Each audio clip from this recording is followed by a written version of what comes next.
2018 Kang Emil, Ridwan Kamil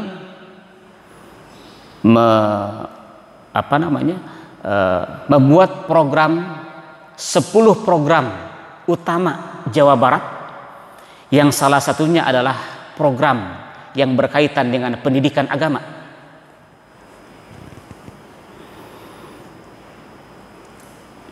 Apa yang disampaikan dalam edaran itu tahun 2018 yang saya ingat, Ridwan Kamil meluncurkan 4 program bagi perkembangan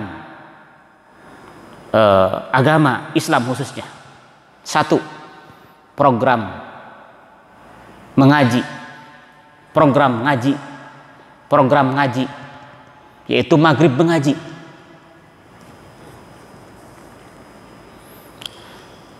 Sebab kita prihatin, beda dengan zaman kita terdahulu.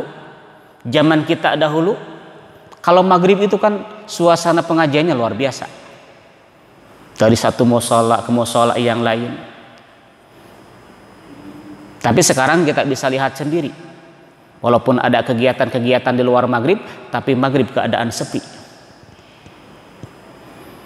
Gebrakan pada saat itu 2018 ramai, gerakan maghrib mengaji, program Ridwan Kamil 2018. Kemudian juga ada program subuh berjamaah. Kita rasakan beberapa tahun yang lalu luar biasa, subuh di mana-mana. Karyawan Pemprov, karyawan Pemda semua diwajibkan untuk berjamaah sholat subuh. Luar biasa, terasa pada saat itu bagaimana masjid penuh di mana-mana.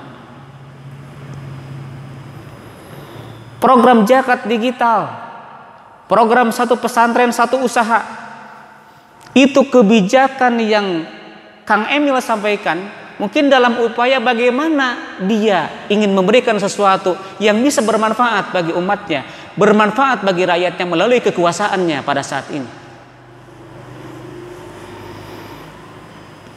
Bil jahi, seseorang bisa memberikan nilai kebaikan manfaat bagi orang lain dengan kekuasaannya.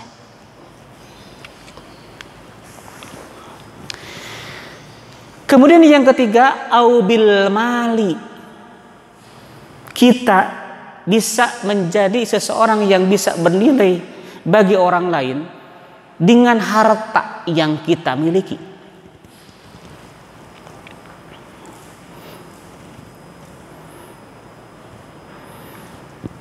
Kita sering diperkenalkan dengan 2 istilah, ada infak, ada sedekah.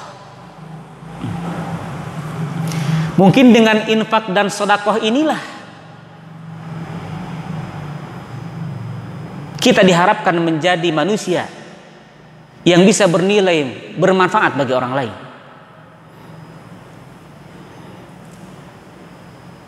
Mohon dikoreksi kalau salah. Kalau infak itu kan lebih kepada yang bersifat barang, uang, materi.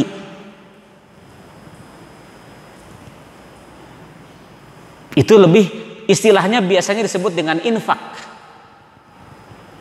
Uang, makanan, barang itu lebih kepada infak. Ya. Tetapi ketika kita tidak punya uang, jangankan untuk orang lain, untuk kita sendiri juga tidak ada, maka kita bisa dengan bersedekah.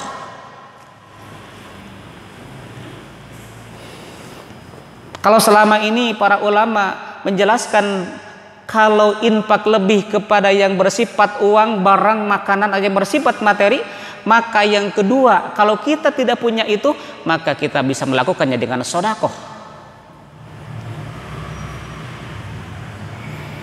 Sehingga Rasul mengatakan kalau kita tidak punya harta, ada alternatif lain agar kita tetap bisa bermanfaat, bernilai bagi orang lain. Kalau kita tidak punya harta, maka ada solusi lain agar kita tetap bisa berbuat baik bagi orang lain.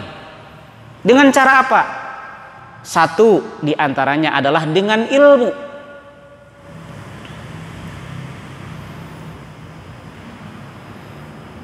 Kata Rasul, man kana lahu ilmun falyatasaddaq bi ilmi.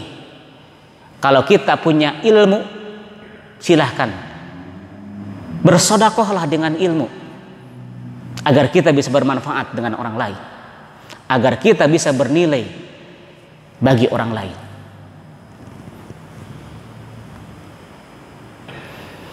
Harta tidak punya, ilmu tidak punya, man kana quwwatun falyatasaddaq bi quwwatihi. Kalau kita punya tenaga, punya ide, punya gagasan, punya pemikiran, silahkan bersedekah dengan tenaga, ide, pikiran yang kita miliki untuk kemaslahatan umat. Bahkan dalam hadis lain, tidak punya harta, tidak punya ilmu, tidak punya tenaga, Rasul mengatakan agar kita bisa tetap berbuat baik, memberikan nilai manfaat bagi orang lain, Rasul mengatakan tabassumuka fi wajhi ahika laka shadaqatun. Senyummu terhadap saudaramu itu adalah bagian juga dari sedekah. Perbanyak senyum juga itu bagian dari sedekah. Sulit senyum, susah senyum, tumitul adza anit thoriq shadaqatun. Aya cucuk di jalan yang membahayakan bagi orang lain, kapinggirkeun eta jadi nilai sedekah, insyaallah jadi kebaikan bagi orang lain.